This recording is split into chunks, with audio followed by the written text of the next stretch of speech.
Ahoj, opäť nás čaká zaujímavý víkend, tak som si povedala, že by ste s nami mohli stráviť zo pár pekných dní. No a tým pádom vás vítam pri novom videu. Ja mám nejaké vybavovačky v Trnave a do toho moja chladnička zýva úplnou prázdnotou, takže musím vyraziť na nákup, pretože je čas obeda a ja si absolútne nemám čo dať. A už na raňajky som tu musela čarovať, horko ťažko som z toho vykúzlila lievance. Chystám sa urobiť si taký cestovinový šalátik, však uvidíte, ale nemám na to žiadne suroviny, takže musím to ísť nakúpiť. OK, ja som už ready, ešte si tu dávam pitíčko, lebo hlad je len prezlečený smet. No a ešte som rýchlo pustila práčku, ale už idem.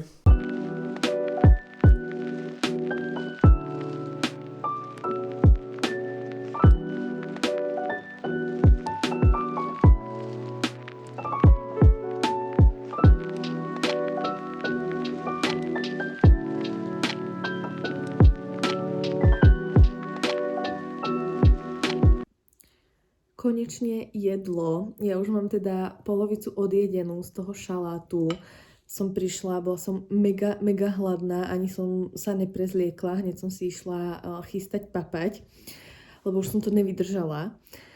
No a vždycky, keď nemám pri sebe kameru, tak mám milión myšlienok, čo tu chcem povedať a potom, keď sa proste už v kľude posadím, tak všetko mi to vyfučí z hlavy, že vždycky to zabudnem. Ja by som si mala začať rozpozerať nejaký seriál v angličtine, pretože proste po škole už som nejaký čas a mne neviem koľko percent vedomostí, aj 30% vedomostí už normálne vyšumelo z hlavy a keď tú angličtinu vôbec nepoužívam, že iba pri cestovaní alebo tak ono to strašne rýchlo proste vyšumí z tej hlavy a úplne ma to tak štve, že kedysi tá úroveň mojej angličtiny bola úplne iná, jak je teraz a mám tu pre vás taký malý tip, ktorý akože sama nedodržiavam, ale už sa k tomu musím fakt dokopať, že jedna kočka, tiež taká youtuberka,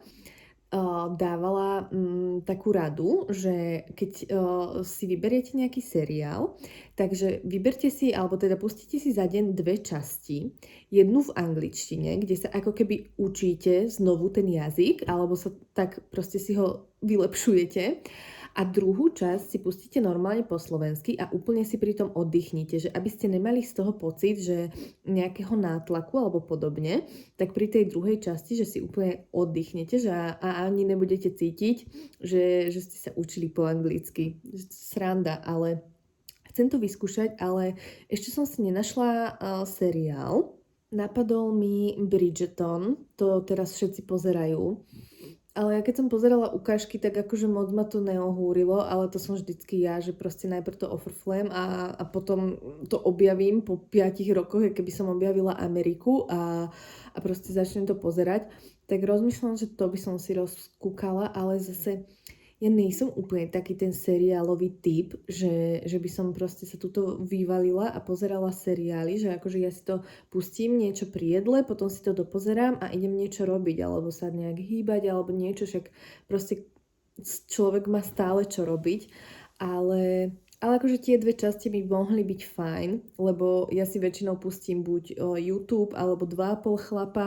Mám tu takéhoto démona, prosím pekne, Cherry Cola. A neviem, či som to niekde spomínala, ale ja neznášam čerešňové príchute. Už strašne dlho od malička, proste, alebo také tie, bože môj, jak sa to volá, monšery, alebo niečo také, že čokoláda s čerešňami, alebo také, nikdy mi to nechutilo. A teraz, posledný rok, teda ako začal tento rok, tak som si to asi nejak obľúbila, alebo čo, lebo čo sú také tie vody, tie cans, tak ja som si vždycky kupovávala, že buď citrónovú, jablčkovú alebo mangovú a teraz naposledy som si kúpila čerešňovú a celkom to bolo dobré. Potom som si kúpila nejaké cukríky čerešňové, tiež mi to chutilo. Teraz tu mám cherry kolu, tak som strašne zvedavá. A sranda, jak sa človeku počas života menia chute. Že toto by som napríklad na seba nikdy nepovedala, že napríklad ani milku čerešňovú, tak to vôbec u mňa. To by som si ani teraz nedala, keď mám pravdu povedať. Ale na toto som zvedavá. A ešte som vám chcela rýchlo ukázať takéto prekvapenie pre Paťka, takéto valentínske, lebo ja to musím schovať do soboty, keďže v sobotu je Valentín až.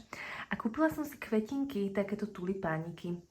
Pomaličky si plním svoje veci z Vision Board. No anyway, musím to schovať, lebo on by si to chcel určite otvoriť hneď, jak dojde domov. A Valentín je až v sobotu, takže to pred ním musím nejako utajiť. Ja som si tu robila ešte nejakú prácu na počítači, už sa úplne zotmelo. Zase je tu svetlo jak za dušičky, proste zima a natáčanie. Skvelé. A akurát som sa tu vychystala, lebo idem do fitka. Povedala som si, že proste to fitko chcem znovu zaradiť, lebo chýba mi ten silový tréning, akože to pilates a to bare je úplne super, aj ma to strašne baví, asi viac to bare ako samotné pilates, ale chcem si to kombinovať proste, že aj to fitko, aj to bare. No a popri tom ešte občas si zacvičím aj doma, záleží ako mi to vychádza. Fú, ale nechce sa mi, akože, teda takto, že chce sa mi, ale nechce sa mi proste tam sadnúť a ísť a vykonať to. Neviem, či to dáva zmysel, ale musím si ísť ešte zbaliť veci a tak a proste len tu sedím a naťahujem čas, ale už idem. Viete, že sa nám ináč stalo? Ja som sa tak zlakla. Proste tuto si sedím a zrazu z ničoho nič strašný húkot. To bolo jak nejaký alarm alebo jak nejaká siréna proste. Ja som sa úplne nalakala, tak ja rýchlo volám Patrikovi. Nepočula som tu ani vlastného slova. Proste v celom dome bol strašný húkot a ja, že neviem, čo to je a to bol taký zvuk, ktorý proste sa nedal identifikovať, že ja neviem, počujete, že jak vám piští napríklad indukčná doska, počujete, jak vám piští kávovár, práčka alebo nejaké spotrebiče a áno, aj indukčná doska piští. Kto ste to ešte nezažili, tak buďte radi. A mne sa to stáva, keď tam proste napríklad varím nejaké cestoviny a tak a vyprskne mi tam voda na to, tak ono to začne píšťať. Ale proste tu bol úplne iný zvuk, tak ja volám Patrikovi, nepočula som ani vlastného slova a on si najprv myslel, že to je proste, že to sú kamery naše. Že ja neviem, že sa vybila baterka alebo niečo, ale tak ja som proste z obývačky otvorila dvere na chodbu, tam to húčalo ešte viacej. A on, že choď, navigoval ma po telefóne, že choď k zvončeku, že to asi proste nech skontrolujem proste ten kamerový systém, čo máme napojený na zvonček, lenže to nebolo ono, to boli radiátory, prosím pekne. Akože ja nechápem, že čo to malo byť proste. A on, že tak posťahuj všetky radiátory, chod do fitka a ja, že na čo to budem stiahovať, čak dojdem z fitka, bude mi tu strašná zima, a on, že keď to začne píšťať znova, tak som to tu posťahovala úplne na minimum a som zvedavá, že čo to bude. No ale našťastie sa Paťko vracia zo služobky, že už je na ceste, tak sa na to pozrie. Dúfam.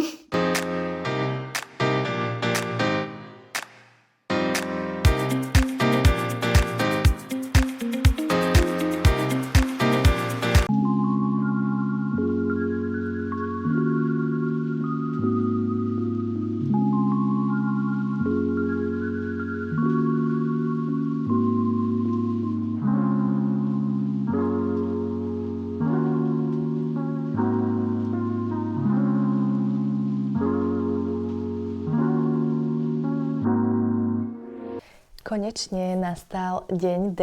Dneska je teda už Valentín. Ja som sa na tento sviatok tešila už od Vianoc, pretože tento týždeň vyšla premiéra filmu Búrlivé výšiny.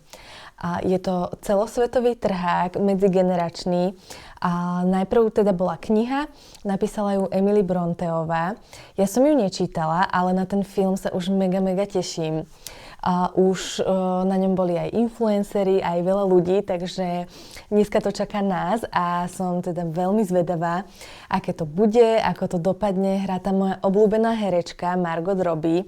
No a my sme si s Paťkom povedali, že tento rok nebudeme Valentín nejako extra hrotiť, žiadna degustačná večera štvorchodová, ani nič podobné. Povedali sme si, že si z toho spravíme dneska úplnú pohodičku, dáme si nejaké pohodlné oblečenie, mikiny a pôjdeme pekne do kina a to nám úplne stačí, takže sa na to teším. Ideme do Eurovej.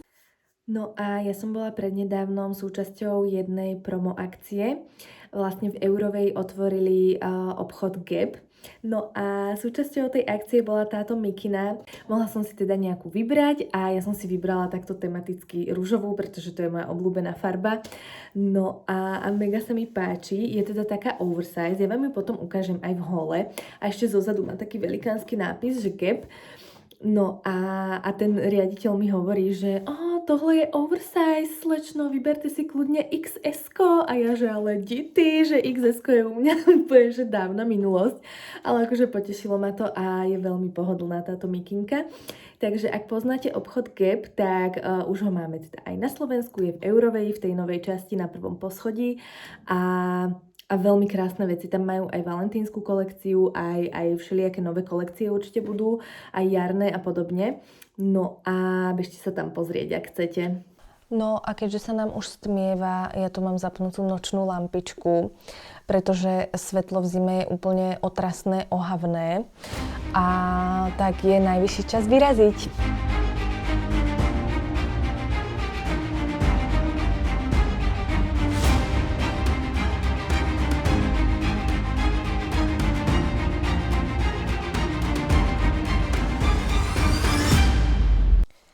Ahojte, dneska už máme nedeľu a včera som sa vám už po kine neozvala, pretože ja som proste nemohla. Ten film, na ktorom sme včera boli, bol extrémne psychicky a emočne náročný. Väčšina žien odchádzala z toho kina úplne s červenými, uplakanými očami. A mužom to takisto nebolo ľahostajné, nikto neodchádzal s úsmevom a dokonca aj chlapi išli úplne takto so zvesenými hlavami, takže to bol naozaj veľmi silný zážitok. Pokúsim sa vám to povedať tak, aby som vám nedávala nejaké spoilery, ak sa na to chystáte, aj keď myslím si, že kto ste chceli, tak už väčšina z vás ste na tom boli. Ale teda fú.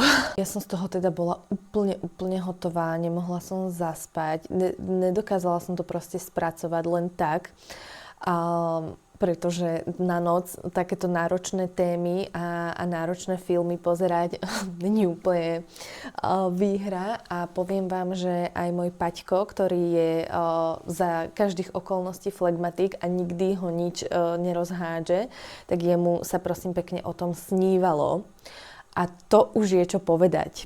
S Paťkom teda máme úplne rozdielny názor na hlavného hrdinu, pretože ja sa proste v ňom snažím vidieť tie dobré veci, tie pekné veci, pretože ja to vo všeobecnosti aj hľadám v ľuďoch. A Paťko ho pochopil presne ako nejaký viktoriánsky čitateľ v úvodzovkách, pretože v tej dobe, kedy vznikla tá kniha, tak nebola úplne nejaká moderná psychológia a to chápanie je iné. Ja som to potom konzultovala samozrejme s umelou inteligenciou, ale teraz to vyzerá, že som zjedla všetku múdrosť sveta, ale vôbec nie. Ja som proste to mám sprostredkované niektoré veci už od umelej, pretože niektoré veci z toho filmu mi nedávali zmysel a potrebovala som nejaké detaily z tej knihy. Rozmýšľam inak, že si tú knihu aj kúpim, lebo tam to bude určite detailnejšie popísané. Je to veľmi ťažký psychologický román a teda potrebovala som nejaké detaily, pretože ja som to vôbec nedokázala spracovať. A ten hlavný hrdina je tam vykreslený ako nejaký démon, diabol, ale ja som sa v ňom snažila hľadať to dobré, proste, alebo nejakú príčinu toho jeho chladu a krutosti. Aj keď, povedzme si otvorene, ani hlavná hrdinka nebola úplne stelesnením zlatého pokorného dievčatka. Hlavný hrdina bol teda veľmi krutý. No a Paťko to aj tak vnímal. Ja som sa snažila prísť na to, že prečo to tak je. Jasné, že to pramenilo z detstva a z jeho detstva. A celkovo niektoré scény tam boli akože dosť desivé. Napríklad to, čo urobila hlavná hrdinka Kathy, tak ja by som napríklad toto svojmu otcovi nedokázala urobiť bez ohľadu na to, že v akom by sme boli vzťahu alebo podobne. To bolo akože dosť brutálne. Niektoré scény tam boli kruté a hlavne akože ten koniec. To normálne mnou to úplne otriaslo. Mnou ten koniec úplne, že otriasol. Ja som normálne nevedela, že čo sa stalo. Ja som bola úplne paralizovaná a v tom sa rozsvietili svetlá. Takže akože sila, fakt to bola sila.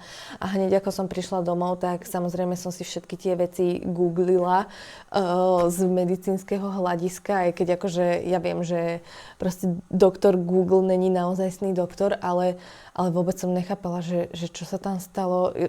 Strašne som z toho bola proste zmetená. Akože ten koniec mi dal naozaj zabrať a asi aj kvôli tomu som nemohla zaspať. Paťko to spracovával, práve o tom konci sa mu snívalo a fakt si to choďte pozrieť, ak vás to zaujíma. Ja som si najprv myslela, že Paťka to baviť nebude, lebo proste muži a romány, chápete, to není úplne chlapský žáner, ale bolo tam veľa mužov a aj Paťko mi povedal, že zaujímavé. Trvalo to 2,5 hodiny a vôbec človek nemal potrebu byť nejak na telefóne alebo podobne, že naozaj vás to udržalo v strehu a bola to fakt sila. A práve o tom konci sa Paťkovi snívalo, pretože to otriaslo nami obidvomi a keď vám môžem poradiť, tak nechoďte na to, že skončí film a prídete domov a idete rovno spať, pretože je to fakt náročné na psychiku a nejakí citlivejší, empatickí ľudia s tým môžu mať trošku problém, takže si radšej vymyslíte nejakú krajšiu aktivitu potom, ako to dopozeráte a nechoďte rovno spať, lebo ťažko sa to spracováva, no. My sme to ešte teraz pri raňajkách rozoberali a podľa mňa ešte týždeň z toho budem pav. takže tak, no. Well, láska má mnohé podoby, ale určite mi dáte za pravdu, že zrelý človek hľadá v láske takéto bezpečie a taký ten pokoj a nie toxicitu, krutosť a podobné veci. Áno, ono je to síce pekné, keď je tam vášeň, vzplanutie, oheň a všetko, ale na to, aby tá láska vydržala, tam musí byť aj niečo hlbšie. To si myslím ja, ale každý si z toho filmu môže zobrať niečo iné, každý to môže chápať nejako inak. No a celkovo aj tí viktoriánsky čitatelia samotní to mali problém spracovať, pretože v tých dobách boli vždycky hlavní hrdinovia takí tí dobrí, poslušní a nemali vlastnosti, aké mali hlavní hrdinovia v tomto príbehu.